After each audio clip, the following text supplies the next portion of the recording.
नमस्कार,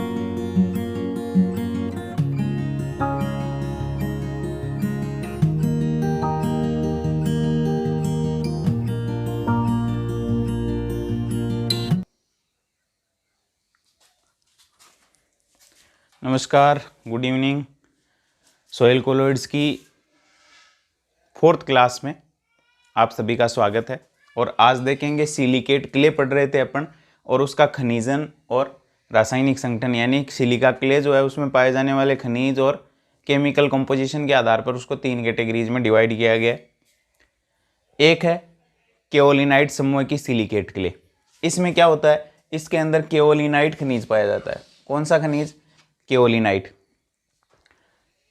और केओलिनाइट खनिज जो है वो क्रिस्टलीय इकाइयों से बना होता है, जिनको यदि अपन, क्रिस्टलीय का मतलब होता है किसी पदार्थ को जब अपन गर्म करें तो वो एक निश्चित टेम्परेचर पर पिघलता है, वो क्रिस्टलीय है। तो केओलिनाइट खनिज क्रिस्टलीय इकाइयों से बनते हैं। इसकी परतीय संरचना में एक परत तो एल्यूमिना की होती है, Al2O3 को कहते हैं एल्यूमिना, और दूसरी परत होती है SiO2 की, इसको कहते हैं सिलिका। Al2O3 को कहते हैं एल्यूमिना, एल्यूमिनियम ऑक्साइड, और SiO2 को कहते हैं सिलिका, सिलिकॉन डाई ऑक्साइड।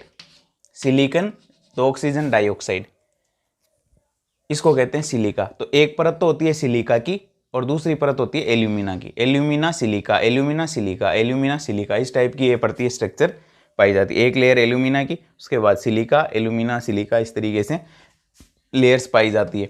इसे 1:1 टाइप भी कहते हैं। इस संरचना को क्या कहते हैं? 1:1 टाइप, यानी 1:1 में पाई जाती है। एक एल्यूमिना की परत, एक सिलिका की परत।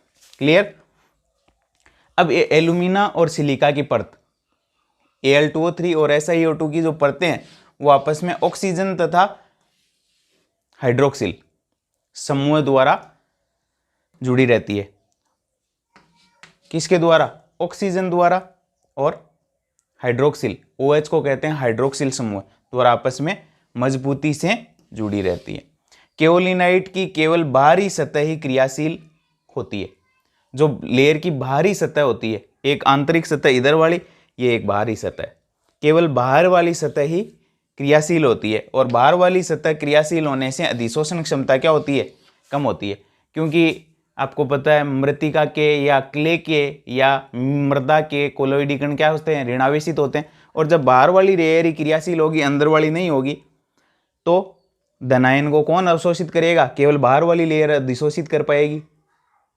आंतरिक सतह अधिशोषण के योग्य नहीं है, तो अधिशोषण क्षमता क्या होगी? यानी धनायनों को अपनी सतह पर आकर्षित करने की क्षमता क्या होगी? कम होगी। अधिशोषण क्षमता कम होती है, बहुत कम होती है। सुगठिता, प्लास्टिसिटी, यानी बल लगाने पर एक रूप से दूसरे रूप में बदलने का प्रक्रम। संसर्जन, समान भौतिक अवस्था में आकर्षण।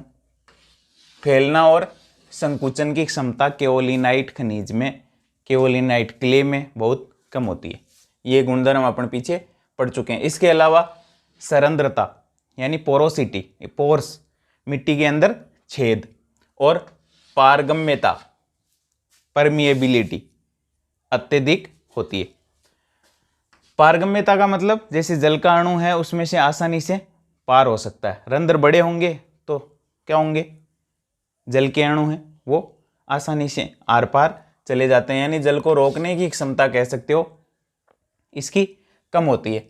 संरचना सूत्र क्या होता है? Al4 Si4O10 OH का होल 8, Al4 Si4O10 और OH का होल 8। अब देखो इसकी परतीय स्ट्रक्चर में क्या होती है? एल्यूमिना की परत हो गई, फिर सिलिका की परत हो गई, एल्यूमिना की परत हो गई, फिर सिलिका की परत। ये है 1:1 के अंदर, और ये धनायनों को अधिशोषित किया हुआ है।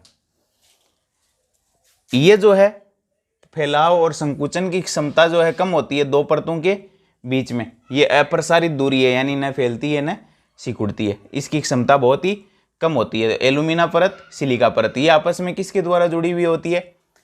ऑक्सीजन और हाइड्रोक्सिल समूह। ये जो आप देख रहे हो ये वाले, ये ऑक्सीजन और हाइड्रोक्सिल समूह द्वारा आपस में जुड़ी रहती है। ऑक्सीजन और हाइड्रोक्सिल समूह द्वारा एल्यूमिना सिलिका परतें आपस में जुड़ी रहती है। और इन परतों के एक सिलिका और एक एल्यूमिना की परत के बाद दूसरी एल्यूमिना फिर सिलिका की परत, उनके बीच की जो डिस्टेंस है वो अप्रसारित होने लायक होती है, यानी फैलती और सिकुड़ती नहीं है। तो ये है केओलिनाइट समूह की स्ट्रक्चर, ये पंक्ति संरचना, ये 1-1 टाइप कहलाती है। एल्यूमिना फिर सिलिका, एल्यूमिना सिलिका, और ये एल्यूमिना और सिलिका आपस में किसके द्वारा जुड़े रहते हैं? ऑक्सीजन और हाइड्रोक्सिल समूह द्वारा परस्पर जुड़े रहते हैं। अब देखो नेक्स्ट है मोंटमोरिलोनाइट समूह। इसकी क्या विशेषताएं हैं? तो जिस सिलिकेट क्ले के अंदर मोंटमोरिलोनाइट खनिज पाया जाता है उसको किस कैटेगरी में रखा गया है? मोंटमोरिलोनाइट समूह में रखा गया है। तो इसमें जो खनिज पाया जाता है वो है मोंटमोरिलोनाइट खनिज। इसमें क्या होता है? 2 सिलिका परतें और एक एल्यूमिना की परत होती है, यानी 2 सिलिका और एक एल्यूमिना, इसलिए इसको 2-1 स्ट्रक्चर या परत कह सकते हो। 2 सिलिका की एक एल्यूमिना की, और सिलिका परत फिर एल्यूमिना परत फिर सिलिका परत, इस तरीके से ये जुड़ी रहती है। परतें तो 2 हैं सिलिका की, लेकिन 2 सिलिका के परतों के मध्य जो है वो एल्यूमिना परत पाई जाती है। ये रही एल्यूमिना परत। ये सिलिका और एल्यूमिना ही परतें आपस में ऑक्सीजन द्वारा जुड़ी रहती है, यानी ये परत और ये परत, ये दोनों परतें आपस में ऑक्सीजन द्वारा, ये और ये भी ऑक्सीजन द्वारा जुड़ी रहती है। और फिर एक लेयर ये, ऐसी दूसरी लेयर, उनके बीच में भी दुर्बल आकर्षण बल पाया जाता है। तो ऑक्सीजन द्वारा ये आपस में सिलिका और एल्यूमिना की परतें जुड़ी रहती है। फिर केओलिनाइट से अधिक अधिशोषण क्षमता होती है। किसकी? मोंटमोरिलोनाइट समूह की। अधिशोषण क्षमता यानी धनायनों को अपनी सतह पर आकर्षित करने की क्षमता जो है वो केओलिनाइट समूह से ज़्यादा होती है। किसकी? मोंटमोरिलोनाइट समूह की। आंतरिक और बाहरी सतह दोनों क्रियाशील होती है। किसकी? मोंटमोरिलोनाइट समूह की। बाहर वाली सतह भी क्रियाशील होती है, अंदर वाली सतह भी क्रियाशील होती है, इसलिए इसकी अधिशोषण क्षमता केओलिनाइट से ज़्यादा होती है। फिर सुगठिता, संसर्जन, फैलाव और संकुचन इसमें अधिक होता है, यानी प्लास्टिसिटी, बल लगने से एक रूप से दूसरे रूप में बदलना, संसर्जन, फैलने और संकुचन की क्षमता इसमें ज़्यादा होती है। जैसे कई मिट्टी आपने देखी होगी जो पानी अवशोषित करने के बाद फूल जाती है, और जैसे ही पानी सूखता है तो उसमें दरारें पड़ जाती है, वो मोंटमोरिलोनाइट समूह में आती है। जैसे कच्छकारण। सरंध्रता यानी पोर्स, छिद्र, और पारगम्यता इसकी कम होती है। इसमें पोर्स कम पाए जाते हैं। पोर्स होंगे तो पानी इसमें नीचे जा सकता है, लेकिन पोर कम होते हैं, पारगम्यता कम होती है। मृदाएं पानी से फूल जाती हैं और सिकुड़ने से क्या पड़ जाती है? दरारें पड़ जाती है। ऐसी मिट्टी के अंदर फिर यदि जुताई करनी हो तो उसमें दिक्कत आती है, पपड़ी बन जाती है ऊपर। डेरी की जमीन बोलते हैं यहाँ राजस्थान में, ये कह सकते हो। सूत्र क्या होता है? Al4Si8O20OH का होल 4, मोंटमोरिलोनाइट समूह के खनिज का। Al4Si8O20OH का होल 4, ये सूत्र। अब ये स्ट्रक्चर हो गई। सिलिका, एल्यूमिना, सिलिका एक लेयर हो गई, 2:1 में, 2 सिलिका 1 एल्यूमिना, आपस में किसके द्वारा जुड़ी हुई है? ऑक्सीजन के द्वारा जुड़ी हुई है। फिर ये एक परत, ये दूसरी लेयर, सिलिका, एल्यूमिना, सिलिका। दोनों परतों के बीच में ये जो डिस्टेंस आपको दिखाई दे रही है, ये प्रसारित होने लायक है, यानी फैलती है और इसके वजह से सिकुड़ती है, पानी से फूल जाती है।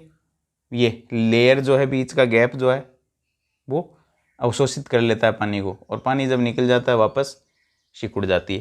तो ये प्रसारीय दूरी है। केओलिनाइट समूह में ये अप्रसारीय दूरी थी, और ये आंतरिक और बाह्य दोनों सतहों से क्या करती है? धनायनों को अपनी सतह पर अधिशोषित करती है। तो ये सिलिका, एल्यूमिना, सिलिका आपस में ऑक्सीजन द्वारा जुड़ी हुई है।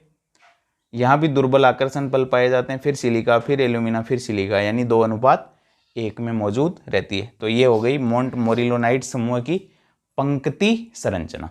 क्लियर।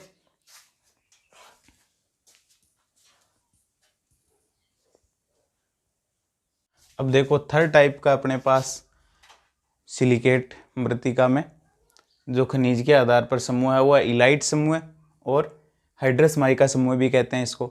इसमें क्या होता है, इलाइट खनिज पाया जाता है, इसलिए इसको इलाइट समूह कहते हैं।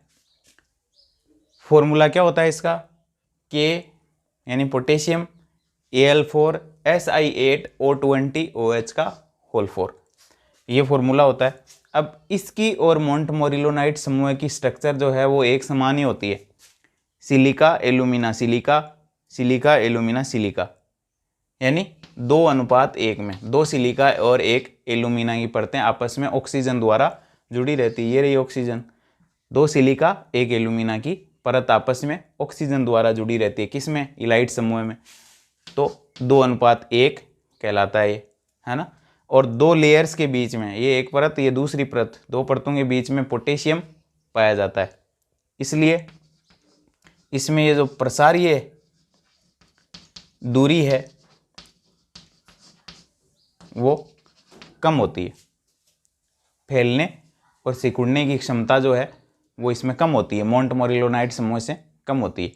यानी ये कह सकते हो कि स्ट्रक्चर तो मोंटमोरिलोनाइट समूह के 2 लेयर्स के बीच में पोटेशियम पाया जाता है, बस इतना ही अंतर है, बाकी सब चीज़ें सेम है।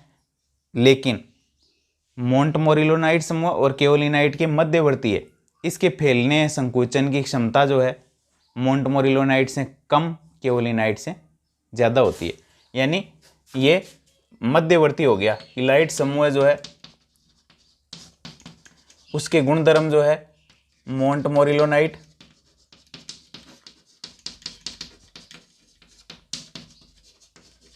और किसके, केओलिनाइट, इनके मध्यवर्ती होते हैं। इलाइट समूह इनके बीच वाले गुणधर्म रखता है, इसके फैलने और सिकुड़ने की क्षमता सबसे ज़्यादा, इसकी सबसे कम, और इनके मध्यवर्ती होती है इलाइट समूह की। रंध्र जो है इसमें बड़े आकार के होते हैं, इसमें छोटे आकार के होते हैं। तो पोरोसिटी और परमिएबिलिटी, इसके रंध्र छोटे आकार के, इसके बड़े आकार के, और इसके इन दोनों के बीच के रंध्र होते हैं। फैलने और संकुचन की क्षमता इसकी सबसे ज़्यादा, इसकी सबसे कम, और इसकी मध्यवर्ती होती है। तो इसका बीच वाला जो गुणधर्म है इलाइट समूह का, वो इन दोनों के मध्यवर्ती गुणधर्म इसमें पाया जाता है। तो यह है इलाइट समूह।